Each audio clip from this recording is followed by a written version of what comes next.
À tous les saints qui sont au bout des ondes,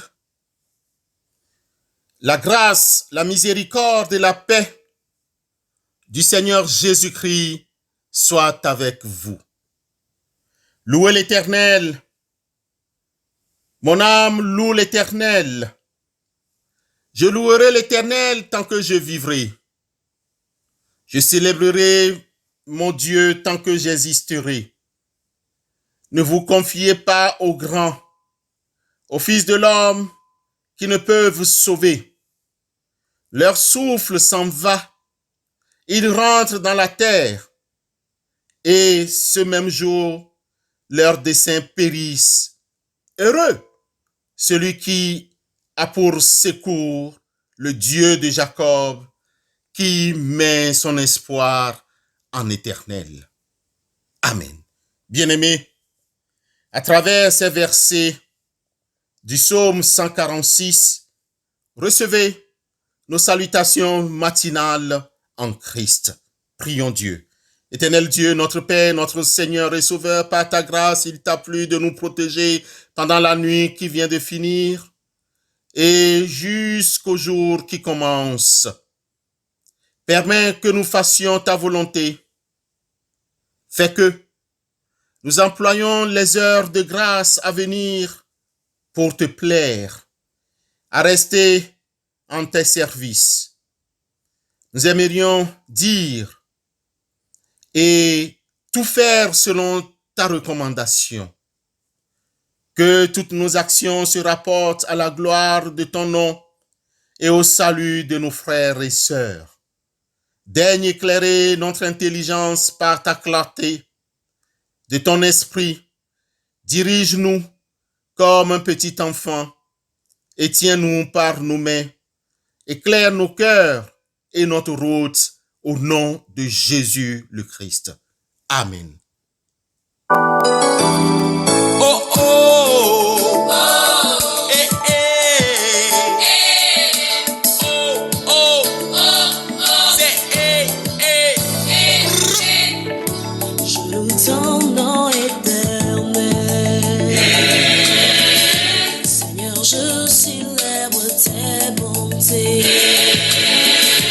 Quelle joie tu vis en moi. Quelle joie tu viens pour nous sauver. Je loue ton nom éternel. Seigneur, je célèbre tes bontés.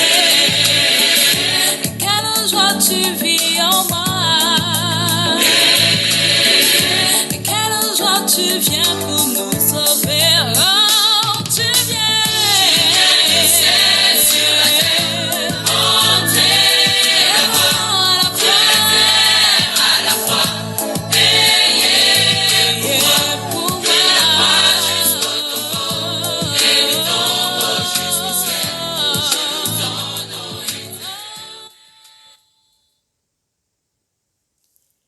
Le texte qui est prévu pour notre méditation ce matin est tiré du livre de Deutéronome, chapitre 13, versets 1 à 3. Deutéronome 13, 1 à 3. Nous lisons au nom de notre Seigneur et Sauveur Jésus-Christ. S'il s'élève au milieu de toi un prophète ou un songeur qui t'annonce un signe ou un prodige, et qu'il y ait accomplissement du signe ou du prodige dont il t'a parlé, en disant « Allons après d'autres dieux, des dieux que tu ne connais point, et servons-les. » Tu n'écouteras pas les paroles de ce prophète ou de ce songeur, car c'est l'Éternel votre Dieu qui vous met à l'épreuve pour savoir si vous aimez l'Éternel votre Dieu de tout votre cœur et de toute votre âme. Seigneur, sanctifie-nous par ta parole, car ta parole est la vérité. Amen. Bien-aimés dans le Seigneur, chers frères et sœurs en Christ, depuis bientôt quelques semaines, on nous parle des phases de déconfinement dans plusieurs pays du monde. Les activités, les écoles, les sociétés commenceront par redémarrer progressivement. Nous remercions Dieu révélé en Jésus-Christ qui nous a protégés, nous autres, depuis le début de ce confinement jusqu'à ce jour. Nous le bénissons et nous prions Dieu d'accepter nos actions de grâce, car il est à l'œuvre. L'Éternel a fait pour nous de grandes choses. C'est pourquoi nous sommes dans la joie et nous le remercions. De même, les lieux de culte vont reprendre aussitôt à s'ouvrir et les réunions vont reprendre, mais avec des mesures de distance de sécurité. Pendant que nous y sommes, et pour ce matin, nous aimerions vous avertir sur les dangers qui guettent la foi. Et comme test d'appui, c'est le texte que nous venons de lire et ou d'écouter, qui se retrouve dans le livre de Deutéronome au chapitre 13, les versets 1 à 3. Ce chapitre que voici, c'est-à-dire Deutéronome 13, est une illustration classique de ce qui se passe dans le domaine de la supercherie spirituelle et ecclésiologique. Que se passe-t-il? De faux prédicateurs, pasteurs, prêtres, enseignants, anciens d'église, ceux qui sont des fonctionnaires de l'église, continuent à proposer leurs marchandises sur des plateformes d'argent décorées de telle manière que les chrétiens ne se rendent pas compte de ce qu'ils reçoivent réellement. Avec leur langue mielleuse, ils assaisonnent leurs plats de clichés religieux, pieux et de jargon en vogue. En observant ce phénomène, c'est incroyable de retrouver des gens intelligents qui vont vers ces magiciens de la foi. D'autres vont même consulter ces sorciers, visiter les diseurs d'aventure, bonnes soient-elles à leurs yeux. D'autres encore consultent les gens qui évoquent les esprits des morts, les devins, ou consultent les médiums professionnels qui prétendent pouvoir révéler l'avenir.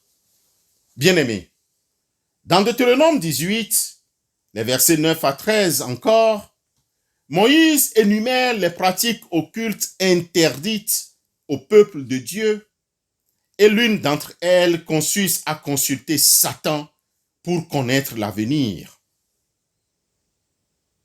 Cela est dit en ces termes: qu'on ne trouve chez toi personne qui consulte ceux qui évoquent les esprits ou disent la bonne aventure, personne qui interroge les morts.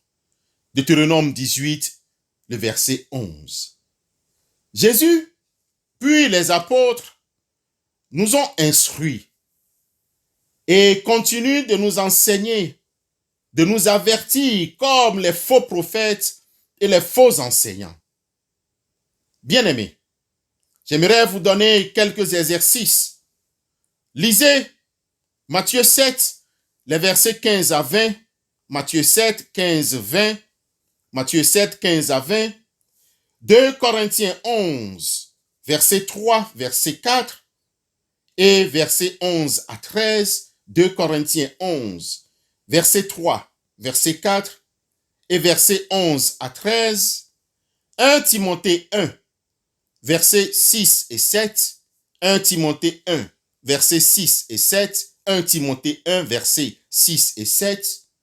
Lisez ces passages, puisque compte tenu du temps qui nous est imparti, nous ne pouvons pas les lire, mais lisez-les, voire même les parallèles. Bien-aimés, que devons-nous retenir là?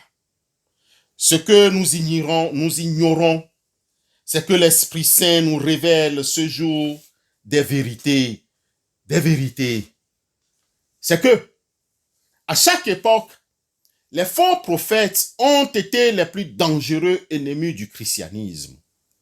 Des hommes, des femmes font leur apparition et prétendent être des champions de la vérité et pensent délivrer les âmes, prendre en charge les âmes de leurs semblables. Quelle aberration! Ils enseignent de fausses doctrines et une vérité pervertie. L'esprit qui les anime, le fruit de leur labeur, témoigne du caractère de leur religion. Ces hommes et femmes surgissent et continuent de faire surface de nos jours. Ils critiquent, jugent, dénigrent les autres, sont prêts à la contradiction et résistent à la vérité révélée en Christ Jésus. Ils donnent de fausses interprétations aux Écritures, prenant ce qui les arrange. Ils déforment la parole, la vérité, et prêchent une contre-vérité. Malheureusement, plusieurs les écoutent et les suivent. Ce matin, nous te demandons, bien-aimés, frères et sœurs, d'avoir le discernement spirituel. Ces hommes et femmes sont prêts à t'introduire en erreur par leurs faux enseignements et combattent sous la bannière de l'adversaire de Dieu et de l'homme, c'est-à-dire Satan et leurs proches. Soit nous choisissons d'obéir au Seigneur dans sa parole, ou soit nous ne faisons rien d'autre. Nous devons savoir que le malin prend le plus souvent 3 formes différentes. D'abord, le serpent subtil, le lion rugissant et l'ange de lumière par lesquels il tente les gens. Tragiquement, comme ange de lumière, il persuade les âmes faibles et leur promet de faire tant de miracles ou l'autre. Bien-aimés dans le Seigneur, peuple de Dieu au bout des ondes, par cet avertissement tiré de 2 Corinthiens 11, le verset 3, nous aimerions terminer notre étude. Qui dit ceci? Toutefois, de même que le serpent séduisit Ève par sa ruse, je crains que vos pensées ne se corrompent et ne se détournent de la simplicité à l'égard du Christ. Toutefois, de même que le serpent séduisit Ève par sa ruse, je crains que vos pensées ne se corrompent et ne se détournent de la simplicité à l'égard de Christ. 2 Corinthiens 11, le verset 3. Bien-aimés, prenez cette parole comme avertissement et agissons comme un chrétien convaincu. Que le Seigneur nous bénisse et que le Saint-Esprit grave dans nos cœurs les profondeurs de la vérité qu'est le Christ lui-même. Amen.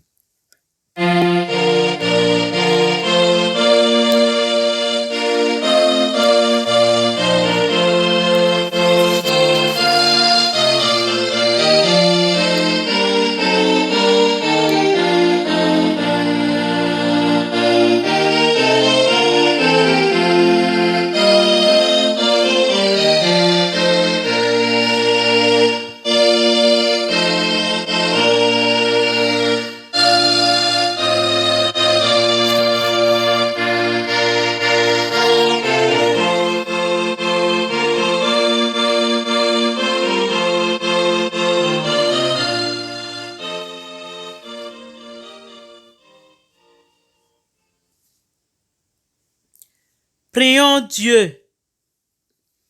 Dieu Tout-Puissant, nous te sommes infiniment reconnaissants pour cette exhortation qui vient de nous réveiller et rappeler ce qu'il faut faire. Notre but est toujours de te servir et de t'honorer en attendant toute révélation de ta seule bénédiction.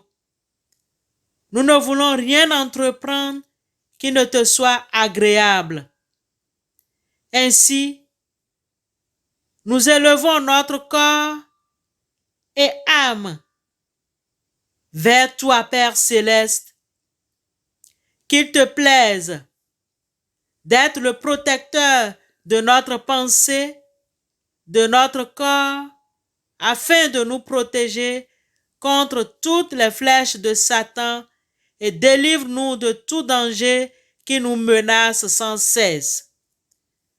Nous te demandons, ô Dieu, de nous conduire et de nous diriger non pas ce jour seulement, mais jusqu'à la fin de notre vie. Veuille augmenter continuellement en nous les dons de ta grâce, afin que nous progressions de jour en jour, jusqu'à ce que nous parvenions à la pleine communion de ton Fils Jésus-Christ, qui est la vraie lumière de notre âme. Ô notre Dieu, permets que nous puissions obtenir de toi de si grands bienfaits. Veuille oublier tous nos péchés et pardonne-nous selon ta miséricorde infinie.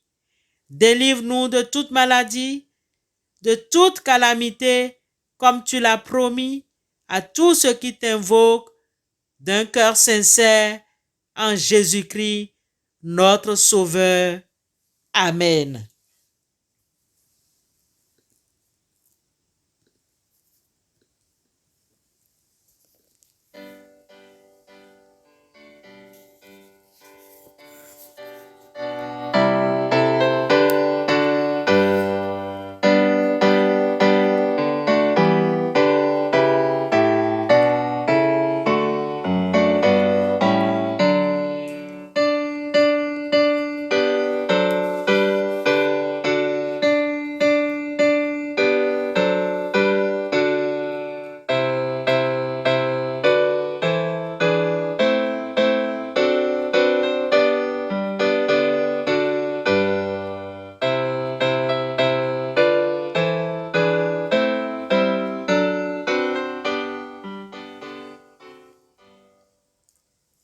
Recevons la bénédiction de la part du Seigneur.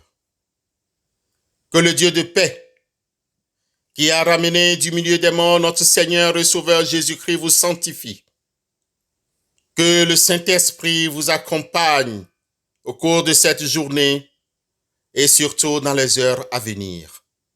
Allez dans la paix et dans la joie de notre Seigneur et Sauveur Jésus-Christ. Amen et bonne journée à vous tous.